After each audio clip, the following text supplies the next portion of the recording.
Hola hermano, buenos días. Les quiero pedir que por favor nos pongamos de pie un segundo más, solamente para mostrar reverencia a la palabra de Dios. Y esto es lo que dice la palabra de Dios en Mateo capítulo 5, verso 7. Dice lo siguiente: bienaventurados los misericordiosos, pues ellos recibirán misericordia. Padre, gracias por permitirnos estar aquí.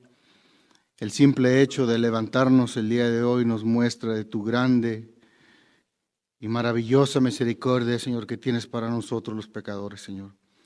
Gracias te damos porque en este hermoso día que nos regalas podemos venir a exaltarte, a alabarte y a bendecir tu santo y bendito nombre. Señor, ayúdanos a todos, a mí, condúceme para hablar la verdad en amor, y a los demás, Señor, quita todo estorbo de que pueda estar ahí en medio para recibir esta palabra que proviene de ti, Señor, conforme a tu escritura. Gracias te damos y en el nombre de Cristo pedimos estas cosas. Amén. Tomen asiento, hermanos. Y bueno, hermanos, este verso que acaba de pasar, este pasaje, sé que es muy corto, pero a su vez es muy, muy profundo. Este verso se encuentra precisamente en lo que es la mitad de las aventuranzas, de lo que es el sermón del monte que nuestro Señor Jesucristo predicó. Y que sé también que ya el pastor en las prédicas anteriores, en las prédicas pasadas, lo ha mencionado varias veces, que las aventuranzas en sí son las características que tienen las personas que pertenecen al reino de Dios. Es decir, que son la esencia de la forma de actuar de todo aquel que está verdaderamente en Cristo Jesús, aquel que ha nacido de nuevo y lo ha hecho de manera genuina. La presencia de estas características que vemos en dichas bienaventuranzas, todas esas actitudes, son lo que demuestran si una persona ha sido verdaderamente transformada por la obra de Cristo. La ausencia de dichas características nos muestran que esa persona pues verdaderamente no ha sido regenerada, que es una persona que lamentablemente todavía está muerta en sus pecados y delitos contra Dios, que se encuentra bajo el dominio de Satanás y que está en un camino terrible de juicio y el tormento eterno de Dios. Así que estas bienaventuranzas son de suma importancia.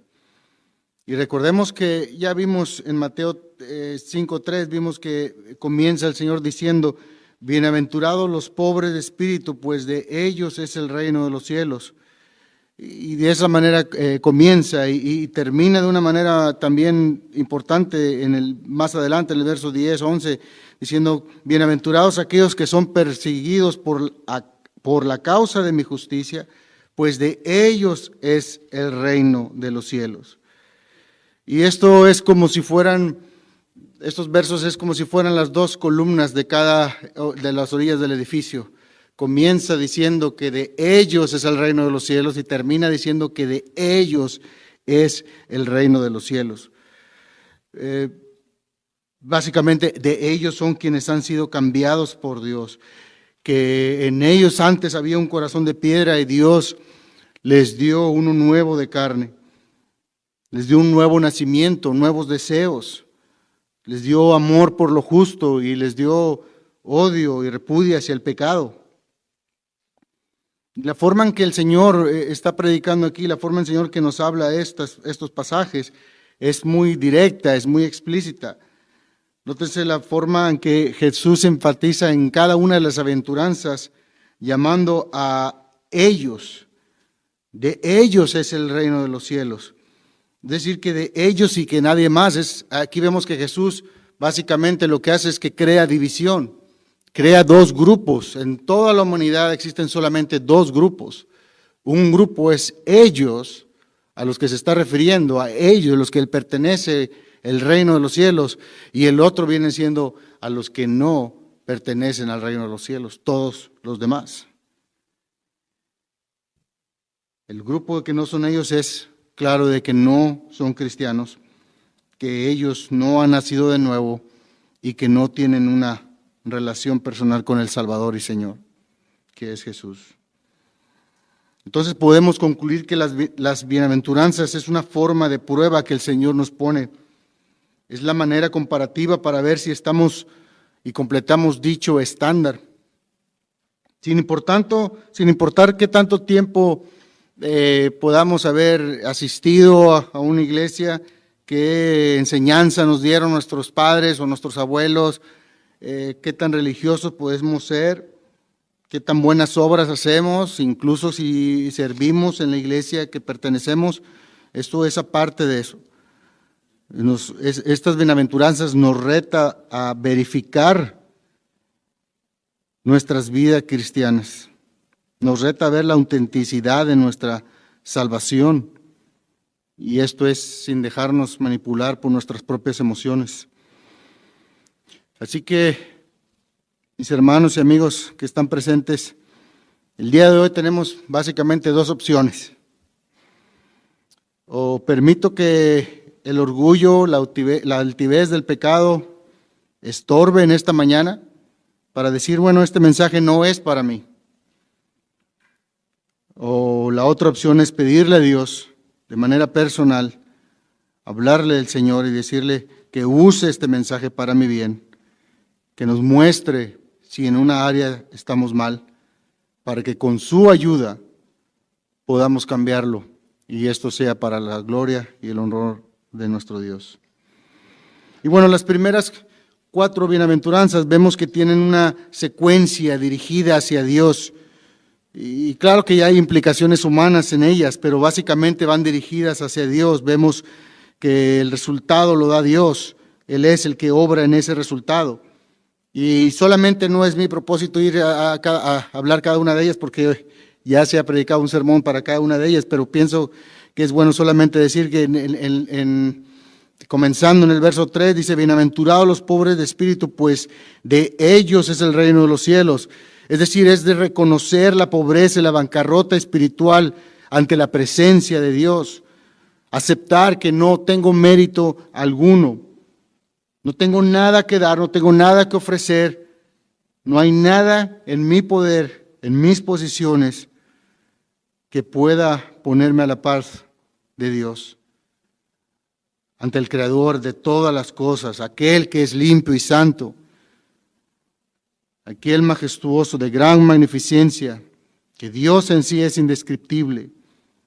Aceptar que no hay nada bueno en mí, no hay nada, absolutamente nada que le pueda ofrecer yo a Él y que Él necesite de mí.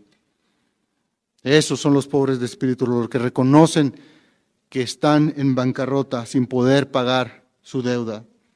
Y eso lleva después al dolor, al sufrimiento interno que se siente que al entender y a conocer, a darse cuenta uno que quién es Dios, y por consecuencia nos muestra quiénes somos nosotros, lo bajo que somos. Bienaventurados los que lloran, pues ellos serán consolados, los que lloran por su pecado, los que lloran por sus faltas, a los que les duele pecar. Y nos duele tanto ver que hemos fallado y de una gran manera, de gran forma al Dios que nos creó, al que nos dio vida, al que nos dio todo lo que tenemos. Esas verdades provocan en nosotros una humildad genuina. Derrumba la gran muralla del orgullo que había en nosotros. Cuando nos comparábamos con otras personas peores que nosotros y aún nos veíamos a nosotros como personas buenas, sabiendo que no es así en realidad. Estamos tan humillados y en nuestra humillación no podemos ni siquiera voltear al cielo, clamar a Dios, donde Él se encuentra en su trono. Nuestra mirada está donde debe estar, hacia el piso, en lo más bajo, porque ahí es donde merecemos estar después de nuestras culpas y nuestra vergüenza. Y sigue para después Todas estas verdades provocan en nosotros una hambre y sed de justicia. No la nuestra, porque ya nos hemos dado cuenta de que no existe justicia real en nosotros que se pueda comparar con la de Dios. No hay nada bueno en uno. Y tenemos una gran necesidad de ser saciados por la justicia del Señor Jesucristo. Una vez que nos damos cuenta del estado caído en el que estamos y el destino de que nos espera, deseamos entonces la obra de nuestro Salvador. Deseamos la salvación que Dios nos da a través del sacrificio y de la esperanza de la resurrección a través de nuestro hermoso Salvador. Nuestra hambre y nuestro deseo necesita ser saciado. Y por eso volteamos a la cruz, donde la podemos encontrar, donde la justicia de Dios y su ira fueron completamente saciadas. Así que hagamos la primera pausa antes de seguir comenzando para hacer unas cuantas preguntas de manera individual. Y una de ellas necesariamente tiene que ser, ¿nos incomoda el pecado? ¿Nos duele? ¿Lloramos por los pecados que cometemos? ¿Luchamos contra esos mismos pecados? ¿O será que a la primera que el pecado nos llama, vamos y caemos rendidos ante sus pies? Sé que este ejemplo lo he dicho varias veces, hermanos, pero creo que es algo muy importante y la manera en que yo veo las cosas. No existe una de las acciones más denigrantes que pueda hacerle un ser humano a otra que hablarle de una manera agresiva, de una manera prepotente, orgullosa. Se puede imaginar a un jefe que trate mal a su empleado, que simplemente le hable tronándole los dedos, ven para acá, rápido, tírate ahí y haz esto, haz lo otro, rápido, límpiame los pies, límpiame los zapatos. Estoy seguro que muchos de nosotros en ese instante renuncian. Es lo más probable, ¿verdad? Qué indignante estaríamos. Y con justa razón, ¿verdad? ¿Cómo es posible que nos traten así? Pero no es lo que hace el pecado con nosotros, hermanos. No nos truena el pecado a los dedos y dice, así rapidito, aquí te quiero. Que te revuelques como un perro ahí. ¿Hay lucha contra ese pecado? ¿Volteamos a la cruz cada vez que caemos ese pecado?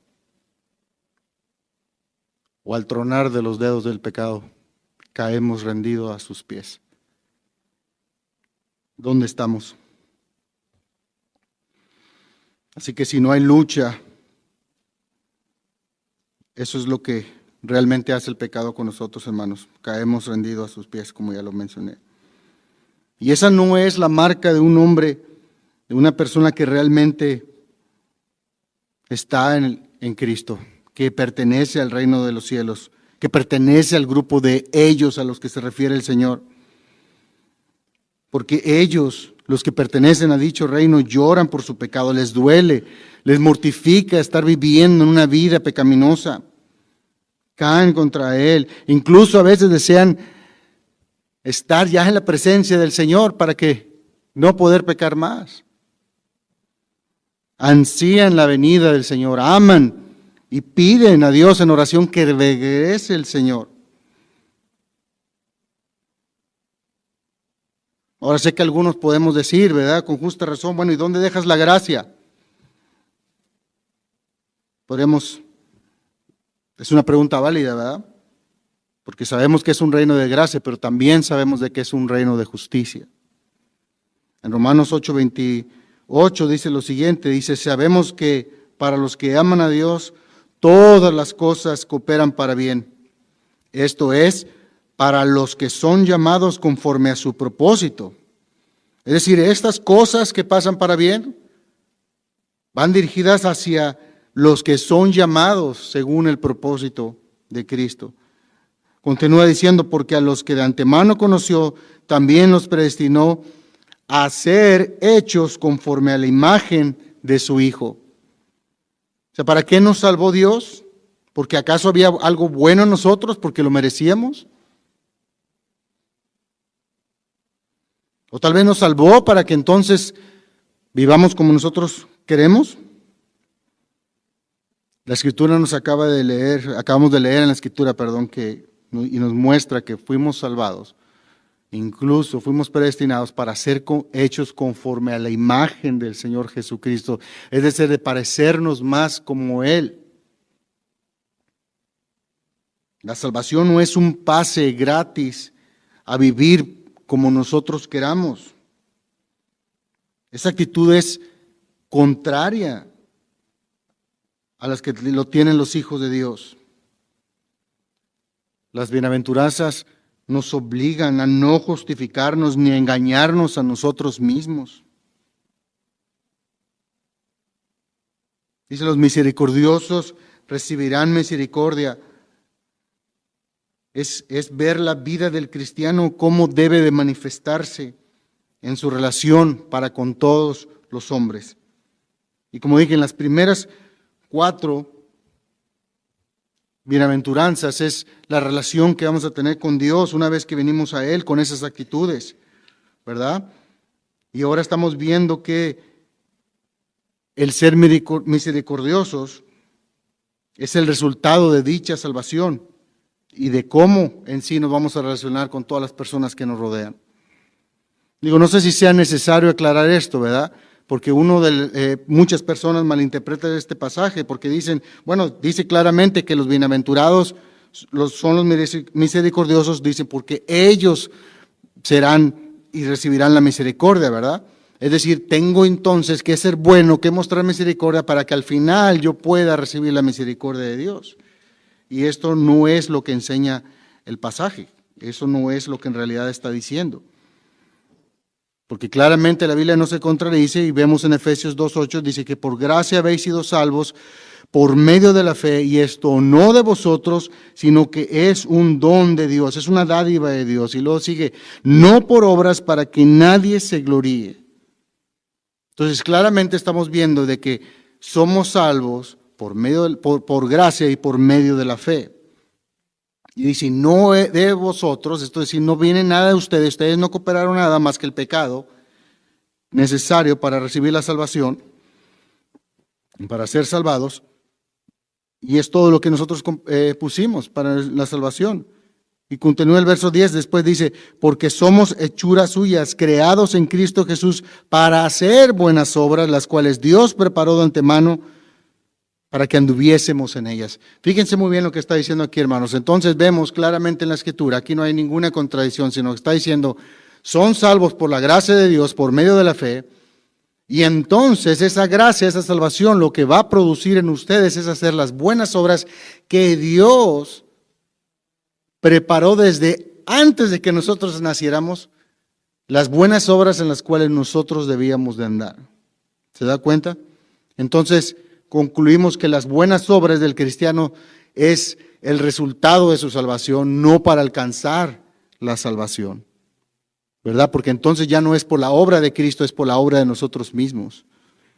Y ya sabemos que nuestras obras no pueden satisfacer la justicia de Dios. Entonces, la enseñanza del Señor, de lo que es la misericordia, fluye del que ha sido verdaderamente salvado, del que ha sido verdaderamente regenerado y redimido.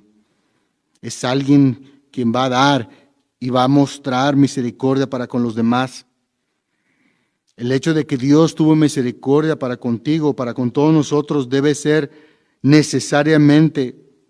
provocar en nosotros un cambio en la manera en que nos conducimos para con todos los demás en esta vida. Nosotros mismos somos los recipientes, recibimos misericordia, porque no recibimos lo que realmente merecíamos, sino misericordia divina. Y dicha misericordia de Dios muestra su compasión en acción. Compasión en acción para todos aquellos quien la necesitan. Es decir, el tener compasión en acción. ¿Qué quiero decir con eso? Es que simplemente si yo nada más tengo compasión y sin actuar, sin acción, no sirve de nada impacta.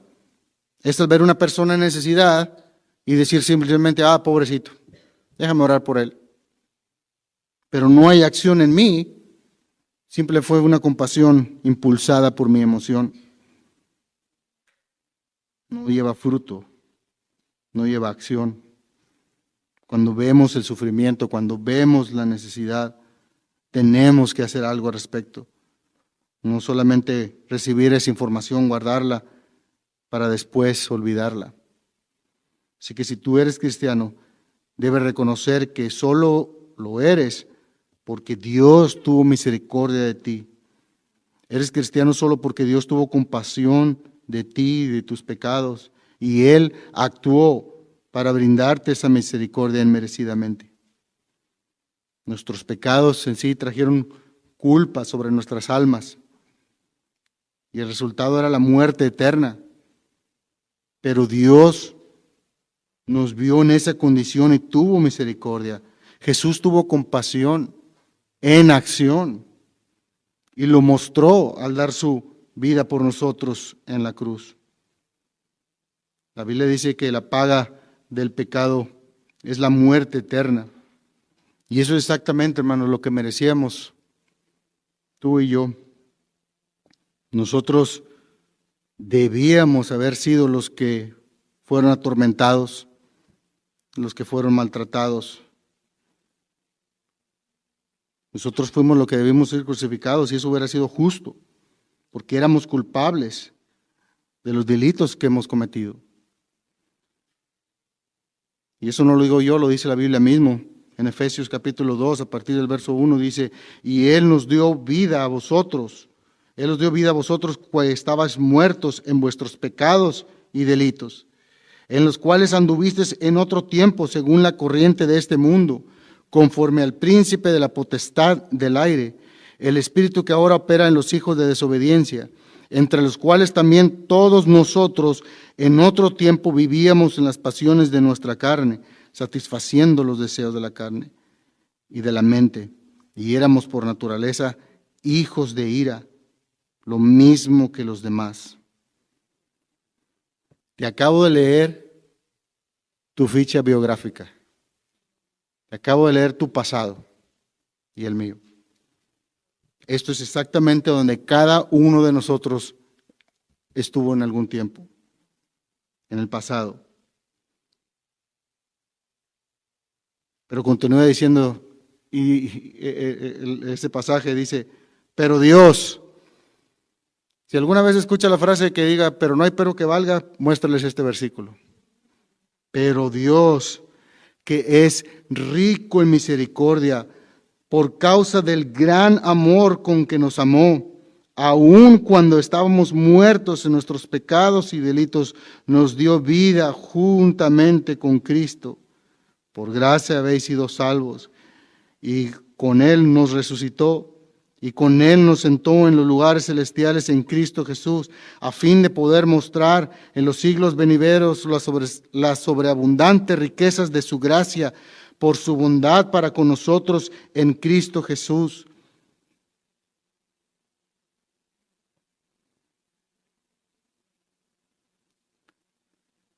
Hermanos, no sé si estamos procesando lo que dicen estos pasajes. No sé si lo consideramos. Pero Jesús recibió el maltrato destinado para ti y para mí. Nosotros merecíamos ser escupidos en la cara. Nosotros merecíamos ser dados a golpes. Nosotros somos los que merecíamos las burlas, los latigazos. Nosotros somos los que merecíamos al arrastrar por todas las calles esa cruz de madera pesada. Nosotros merecíamos haber estado en angustia, pero Jesús tuvo misericordia de ti y de mí. sabiéndonos que nosotros no podíamos con semejante carga. Él pagó por nosotros. Él por amor tuvo compasión en acción por ti. Eso es misericordia.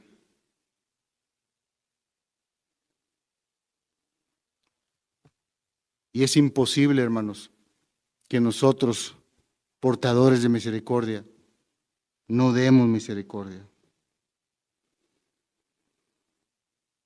Se me viene a la mente el llamado que hace el Señor Jesús a Mateo, cuando el Señor lo vio sentado ahí.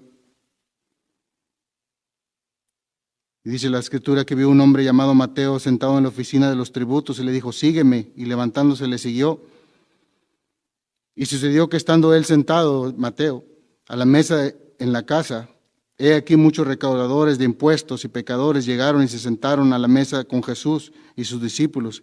Y cuando vieron esto, los fariseos dijeron a sus discípulos, ¿por qué come vuestro maestro con los recaudadores de impuestos y pecadores? Al oír esto dijo, los que están sanos no tienen necesidad de médico, sino los que están enfermos. Mas ir y aprender lo que significa misericordia quiero y no sacrificio, porque no he venido a llamar a justos, sino a pecadores. Y es imposible en el tiempo que estamos, a un par de semanas que se aproxima, donde en todos los lugares, todas las empresas, en todos los canales, en todos los medios de comunicación, están a punto de promover lo que le llaman el orgullo del mes para personas del mismo sexo. Y cuando vemos eso, hermanos, y solamente pongo este ejemplo por el tiempo, ¿verdad? No porque sea un pecado en específico, porque todo pecado, debemos de rechazar todo pecado. Pero cuando vemos dichas personas, hermanos, y está bien que despreciemos el pecado, ¿verdad? Pero creo que muchas veces se nos olvida verlos con compasión a esas personas. Vemos un desfile de gente que está caminando hacia su propia perdición. Nos duele ver que esas personas, lejos de despreciar el pecado, nos duele tanto ver cómo esas personas están perdidas. Nos duele saber cuál va a ser el destino final. Que están perdidos.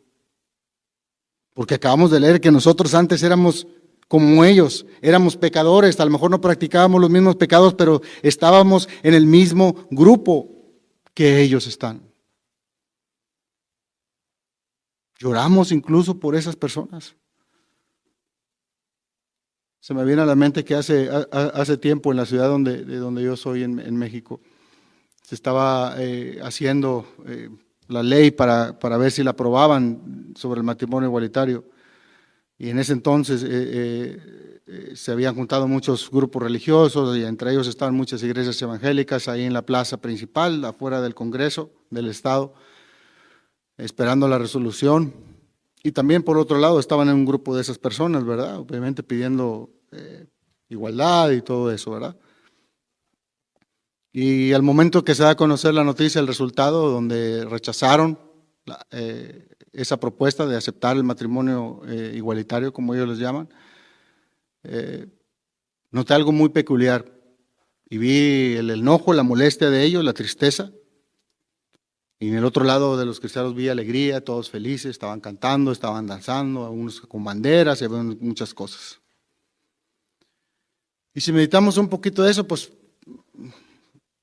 digo, porque por un lado dice, qué bueno, ¿verdad? Pero, ¿y qué ganaste? ¿Dejaron acaso de ese pecado? ¿Estás gozándote porque no se pasó esa ley? ¿Pero hiciste algo por los que se están muriendo? ¿Les diste el mensaje de salvación? Ninguno fue capaz de ir a predicarles el evangelio. ¿Qué hiciste ahí? Nada. Judas 20, a partir del verso 20 dice, pero vosotros, amados, edificados en vuestra santísima fe, orando en el Espíritu Santo, conservados en el amor de Dios, esperando ansiosamente la misericordia de nuestro Señor Jesucristo para vida eterna. Tened misericordia de los que aún dudan, a otros salvar, arrebatarlos del fuego, y otros tened misericordia con temor, aborreciendo aún la ropa contaminada por la carne. Sí, no está mal que aborrezamos el pecado, hermanos, pero trataste de arrebatarlos del fuego. Porque déjame les digo que algo que hará Dios en nuestras vidas siempre va a ser traer gente que está batallando en sus vidas personales, con sus mismos pecados, con sus tentaciones. ¿Cuál va a ser nuestra respuesta? Les vamos a decir, bueno, ¿qué esperabas? Si estás viviendo en pecado, estás viviendo una forma en que la que Dios nos quiere. ¿O tendremos misericordia, compasión y amor por esas almas perdidas, rogándoles que se arrepientan de sus pecados y que vengan a salvación de nuestro Señor Jesucristo? ¿Lo rechazamos o tenemos misericordia de ellos?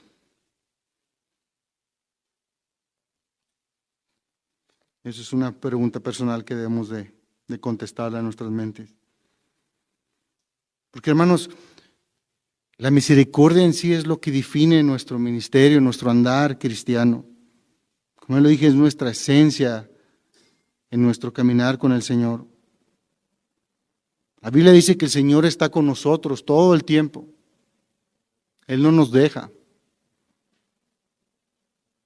Entonces, ¿se pueden imaginar si nuestro Señor está al lado de nosotros y Dios nos pone una prueba para mostrar misericordia a otras personas y nosotros fallamos?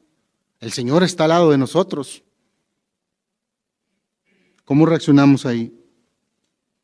¿Qué es lo que el Señor pensaría si nos ve? Porque nos ve. Pero estoy diciendo simplemente que se imagínese que está al lado de nosotros. ¿Qué va a pensar el Señor? Bueno, vamos a decir que la Escritura nos conteste entonces. En Mateo 18, 21 dice, entonces se le acercó Pedro y le dijo, Señor, ¿cuántas veces pecará mi hermano contra mí que yo haya de perdonarlo? ¿Hasta 7 veces? Fíjese que Pedro casi se va más del doble, porque lo que la ley mandaba era que podías perdonar a un hermano hasta 3 veces. Pedro se va más allá que la ley. Y Jesús le dice, no te digo hasta 7 veces, sino 70 veces 7. Ahora, no, el Señor no está diciendo que tenemos 400 y pico de oportunidades que le vamos a dar a otra persona. Él está diciendo que es siempre hay que perdonar. Entonces el Señor viene a darnos una explicación, dice, por eso el reino de los cielos puede compararse a cierto rey. Es decir, el reino de los cielos de los que está hablando en Mateo, el reino de los cielos en los que pertenecen aquellos que poseen misericordia. Dice, puede compararse con cierto rey que quiso ajustar cuentas con sus siervos. Y al comenzar de ajustarlas le fue presentado uno que le debía 10,000 talentos. Pero no teniendo él con qué pagar, su señor ordenó que le vendieran junto con su mujer, sus hijos y todo lo que poseía, y así pagar su deuda. Entonces el siervo cayó postrado ante él diciendo, ten paciencia conmigo y te lo pagaré. El señor de aquel siervo tuvo compasión y lo soltó y le perdonó la deuda. Este hombre no tenía con qué pagar una deuda impagable, hermanos. A nuestra actualidad serían millones y millones de dólares lo que le debía a esta persona, a este rey. Y no había manera de que esta persona pudiese pagar semejante cantidad de dinero. Pero él lo vio y tuvo compasión de él, tuvo misericordia de él. Y por eso lo soltó y le perdonó. O sea, no solamente le dio, no es de que le dio más tiempo. No dice que su deuda salió pagada. Le perdonó su deuda. ¿Se dan cuenta? O sea, no solamente, no es que le haya dado más tiempo, que le ha dicho, bueno, tengo compasión, está bueno, ahí dame como tú puedas. Ahí te voy a dar más tiempo, hombre. No, dicen, ¿sabes qué? No vas a poder. Así déjalo mejor. Se la perdonó.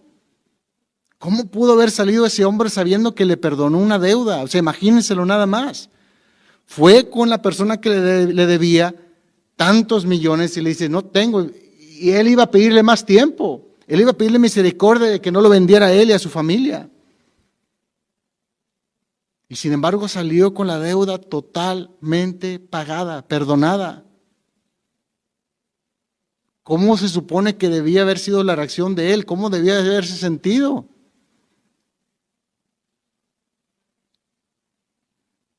Pero al salir aquel siervo, encontró a uno de sus consiervos que le debía 100 denarios. Él debía millones y alguien le debía a él $100.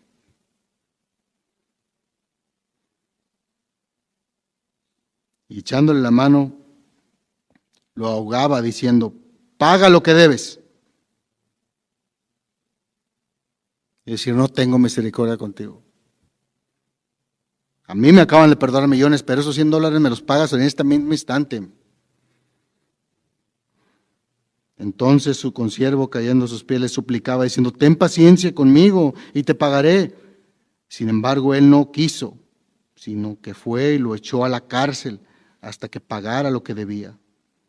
Así que cuando vieron sus consiervos lo que había pasado, se entristecieron muchos y fueron y le contaron a su señor todo lo que había sucedido. Entonces, llamando a su señor, le dijo, siervo malvado, te perdoné toda aquella deuda porque me suplicaste.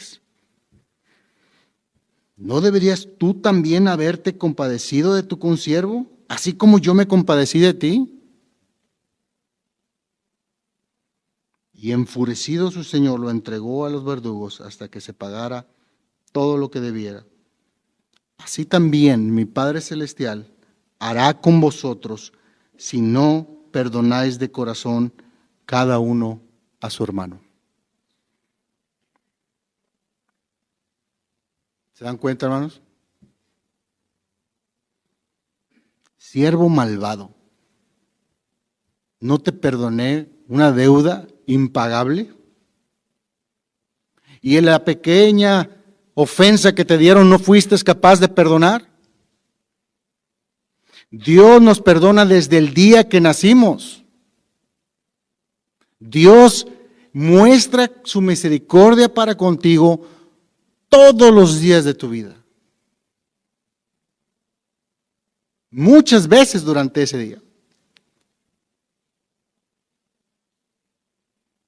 Si tienes una calculadora, saca cuántos años tienes, multiplícalo por 365. Haz la cuenta y haz entonces, llega al resultado de la conclusión de saber cuántas veces Dios te perdona a ti. Cuántas veces Dios muestra su misericordia. ¿Y no somos capaces de perdonar una ofensa? ¿No somos capaces de sufrir un agravio? No, es que el hermano, qué difícil es. O aquella hermana lo que me hizo. Es que no la soporto. Es muy difícil de tratar. ¿En serio?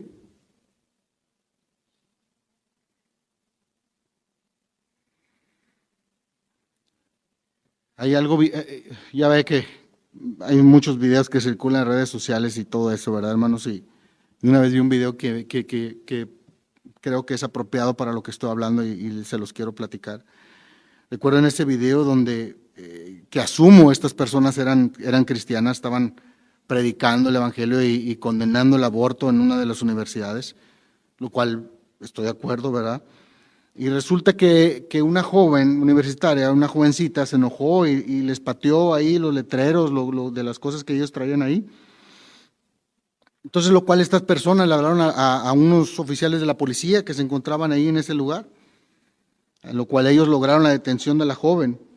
Ya estando la joven ahí esposada, el policía le estaba haciendo saber de las consecuencias de lo que pasarían, ¿verdad? De que lo que acaba de hacer es algo muy grave, le rompió la propiedad a otras personas. Se dio cuenta ya ella meditando del error, de la inmadurez que había hecho, ¿verdad? De que incluso iba a ser arrestada, iba a ir a la cárcel, básicamente la iban a fichar, y todo esto iba a provocar que perdiera becas escolares que ella tenía para su carrera, de que ahora iba a ser forzada a tener trabajos comunitarios, por lo cual tenía que quedarse en ese verano ahí en esa escuela porque ella vivía en otra ciudad. Ella se quedaba por medio de esas becas de manera gratuita en la universidad, pero ahora tenía que buscar de cómo pagar, dónde quedarse, no tenía ya dónde quedarse, porque una vez que terminan las clases se tienen que ir. Y así una tras otra de las consecuencias que la acción de esta jovencita, su inmadurez, su error, lo que hizo, todo lo que tenía que pagar. Era algo muy grave. Entonces, vi en el video que la joven estaba escuchando todas esas cosas y estaba ya con la mirada perdida y se dirigió entonces a estas personas, ¿verdad? Que nuevamente yo estoy simplemente asumiendo de que eran cristianos, ¿verdad? Y ella los miró y por lo regular me sorprendió de que no dijo lo que cualquiera de nosotros o cualquier otro joven inmaduro diría, ¿verdad? Como, oh, lo siento mucho, no lo vuelvo a hacer o algo así, ¿verdad? Pero ella dijo unas palabras que me impactaron. Ella dijo, ¿hay algo de misericordia en tu corazón para que me perdones?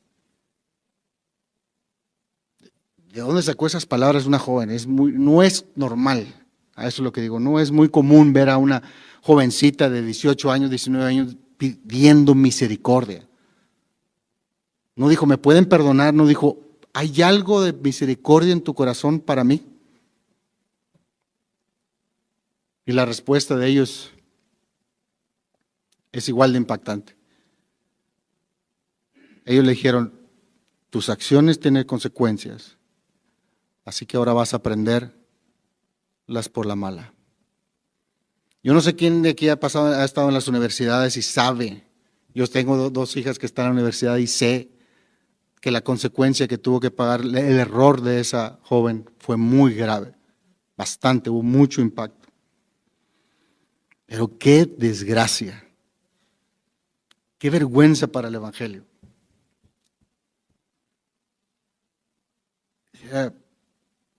Es verdad, el castigo de esa jovencita inmadura es lo que dicta la ley. O sea, no se le dio un castigo por encima de lo que merecía. Pero se supone que somos portadores de misericordia. Y esos portadores no dieron tal misericordia de la que ellos recibieron. Ellos clamaron hacia la justicia. ¿Qué pasaría si Dios les da la justicia que ellos hubieran merecido?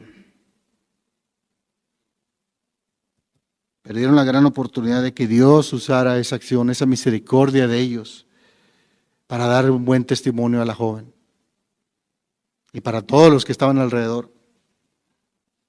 Dios pudo haber usado esa misericordia para llamar incluso, si era su voluntad, a esa joven en ese momento hacia su reino. Qué desgracia. ¿Quiénes nos creemos nosotros entonces, hermanos, para no dar misericordia cuando nosotros recibimos misericordia todos los días? Y como ya les dije, hermanos, Dios va a poner pruebas en nosotros. No se distraigan, mis hermanos. Esto es algo muy bien importante. Les garantizo, no es de que tal vez, no, Dios va a poner pruebas. Incluso va a venir a traer conflicto entre nosotros.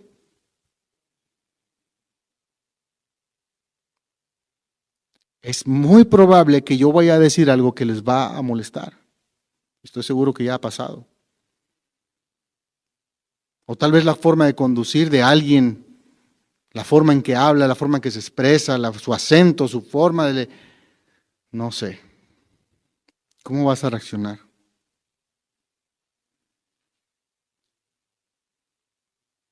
¿Vas a tener misericordia como la Dios tiene hacia ti? ¿O vas a perder esa oportunidad y no vas a pasar la prueba? ¿Vas a buscar justicia cuando alguno de tus hijos falle?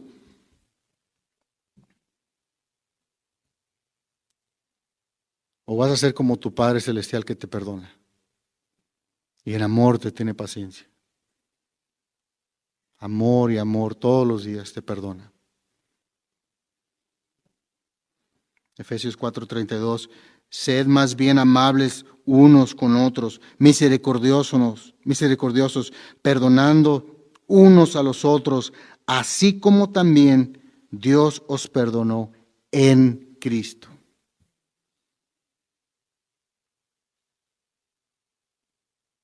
Y continúa en el siguiente capítulo 5 diciendo, sed pues imitadores de Dios como hijos amados. Está diciendo, hey, ama, perdona, soporta, ten paciencia. Ten paciencia con los demás. Porque así Dios te tuvo paciencia en Cristo Jesús.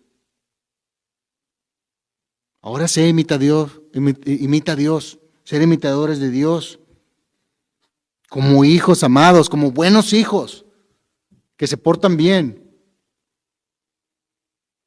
Cuando vemos una familia, cuando vemos los hijos bien portados, obedientes, que honran y obedecen a sus padres, a sus madres, ¿no son dignos de admiración de todo el mundo?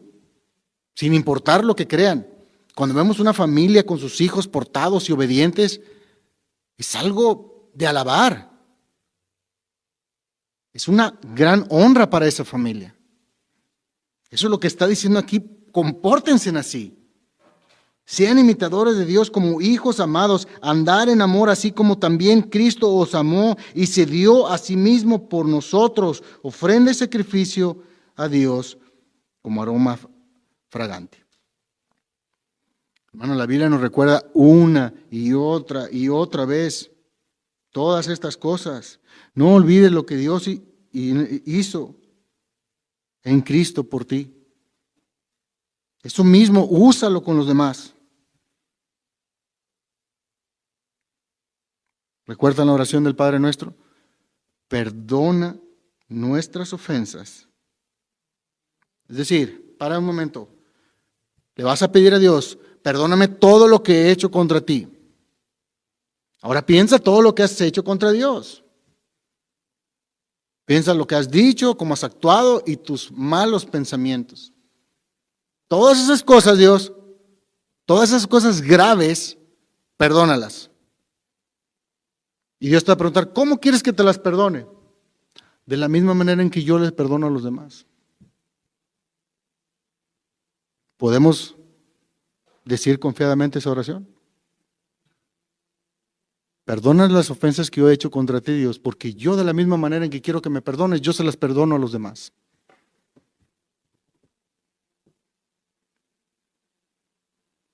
El carácter básico de un cristiano es ser misericordioso.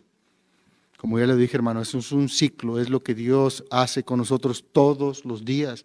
Va a llegar un momento en que vamos a llegar a ese reino de misericordia. Y nos vamos a dar cuenta y decir, wow, no sé si así va a ser, pues, ¿qué estoy haciendo yo aquí? Yo no pertenezco aquí. Yo no merezco estar aquí. Pero estoy aquí por tu misericordia. ¿Cómo yo no voy a poder perdonar la ofensa que alguien me hace? ¿Que me va a doler? Claro que nos va a doler. Y más cuando vienen de nuestros seres queridos, de nuestra familia, de nuestros hermanos, de nuestra iglesia, de nuestros líderes. Nos va a doler. Pero nosotros somos portadores de misericordia. Recibimos misericordia todos los días de nuestra vida. Recuerda cuando dijo Pedro, alguien le pidió dinero, dijo, no tengo, pero te voy a dar lo que yo tengo. De la misma manera, yo no te voy a pagar de la misma forma en que tú me hiciste a mí. La venganza no es mía. La venganza le pertenece a alguien más. La venganza es del Señor. Pero yo te perdono. Yo te perdono. Hermanos, si notan el día de hoy, no hubo necesidad que se usara ningún término teológico, ni que fuera alguna palabra, el idioma original, ni nada. Todo esto es muy práctico, es muy simple. Es algo que cualquier persona aquí de cualquier edad puede entender.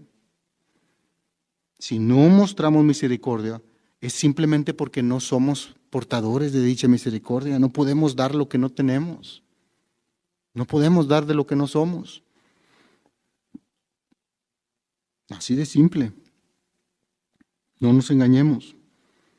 Si eres misericordioso, entonces es tu marca de autenticidad. Es lo que muestra que realmente eres genuino. Hermanos, el mundo está infestado de cosas falsas. Hace poco vi una noticia donde decía que en un lugar de los chinos estaban haciendo huevos falsos. ¿Y cómo van a ser huevos comestibles falsos? Camarones falsos. ¿Se dan cuenta? Olvídese de los relojes, cualquier tipo de cosas son falsas. Pero cuando las cosas son genuinas, hay una muestra de su autenticidad. Hay algo, hay manera. Aun y cuando sea muy bueno el trabajo de los falsificadores, aun y cuando poniendo la par parezcan, hay maneras. Hay formas de que podemos saber la autenticidad del original. Las bienaventuranzas es una de ellas. Las bienaventuranzas van a reflejar si realmente pertenecemos al reino de los cielos. Si eres así, qué bueno, alégrate, gózate, agradece a Dios por sus misericordias que son nuevas cada mañana. Y si no es así, hoy es el momento de reflexionar sobre esto. Medita sobre estas cosas. ¿No has tenido misericordia o que caíste en pecado? Pídele perdón a Dios. Pero te digo nuevamente, Dios va a traer a tu vida pruebas. ¿Por qué cree que Dios, hermano, permite que haya hermanos difíciles? ¿Por qué? ¿Por qué no todos nos caemos bien, todos perfectos, todos felices, todos contentos? Todos somos ricos, no hay pobre entre nosotros, no hay enfermos, todo es felicidad. Es que si no hay un pobre, ¿cómo vas a mostrar misericordia? ¿Cómo vas a mostrar bondad?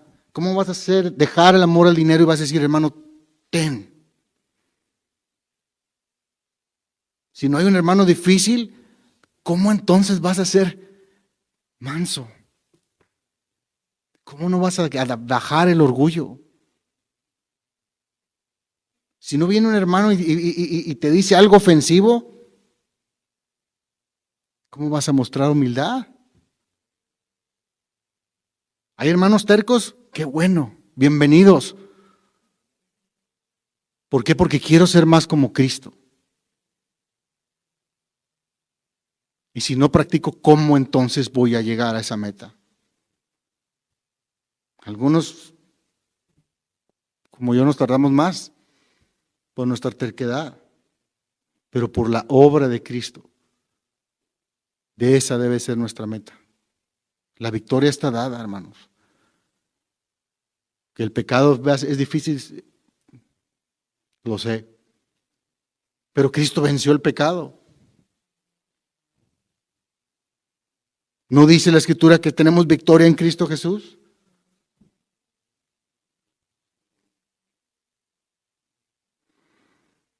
Bienaventurados los misericordiosos, pues ellos recibirán misericordia. Solo ellos recibirán misericordia. Solo ellos recibirán la misericordia de Dios. Ellos pertenecen al reino, son ciudadanos del reino de misericordia. Ellos. ¿Y los otros? Los otros no. Santiago 2:13, porque el juicio será sin misericordia para el que no ha mostrado misericordia. La misericordia triunfa sobre el juicio. ¿En qué grupo estás tú? En el que el Señor dice de ellos. Ellos serán saciados. Ellos serán consolados. Ellos son ciudadanos de mi reino. Ellos. ¿Estás tú en ellos? ¿O estás tú en aquellos? Los que no van a recibir misericordia de parte de Dios en el juicio.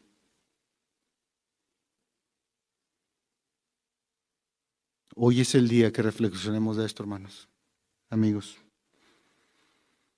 Quiero terminar con las palabras de A.W. Pink, que dice: la misericordia entonces es una disposición misericordiosa hacia nuestros semejantes y hermanos cristianos. Es un espíritu de bondad, de benevolencia, que se compadece del sufrimiento de los afligidos, de modo que lloramos con quienes lloran, ennoblece a quien la posee, de modo que modera la justicia con la misericordia y la desdeña de la venganza. Vamos a orar. Señor, gracias te damos, Señor, por tu palabra. Gracias te damos, Señor, porque simplemente a sentir nuestra respiración y el latir de nuestro corazón sabemos y vemos de tu bondad, de tu compasión, de tu misericordia. Señor, estoy seguro que hemos caído en ese pecado de no ser misericordiosos muchas veces. Qué torpe hemos sido, Señor. Ayúdanos, Espíritu Santo, a entender esta verdad. Ayúdanos. Y sí, te pedimos que traigas esas pruebas en nuestras vidas, porque ya queremos despertar, queremos avivar, queremos estar vivos en tu Espíritu, queremos mostrar al mundo, no por nosotros, sino mostrarte a ti y a los demás, a todos aquellos que están perdidos. Queremos mostrar misericordia para los que no te conocen, para los que están totalmente muertos en sus pecados y sus delitos. Queremos llevarles la misma cura que nos salvó a nosotros de la enfermedad mortal del pecado. Gracias a tu bondad y a tu misericordia, nosotros ahora somos sanos. Permítenos llevar ese alivio a los demás. Y Señor, cuando haya algún problema, cuando alguien nos ofenda en este lugar, ayúdanos a recordar estas palabras. Ayúdanos a no ofendernos. ¿Cómo podemos? ¿Cómo no podemos perdonar? ¿Cómo acaso no podemos dar misericordia? Señor, usa estas palabras, usa este mensaje, que en mis propias fuerzas fue débil, pero utilízalo, Señor, para que todo aquel que aún no te conoce venga ante ti, Señor. Gracias te damos por tu misericordia que nos das todos los días. Y esa misericordia es la que nos mantiene de pie.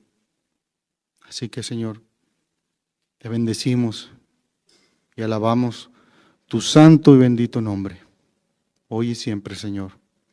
Amén.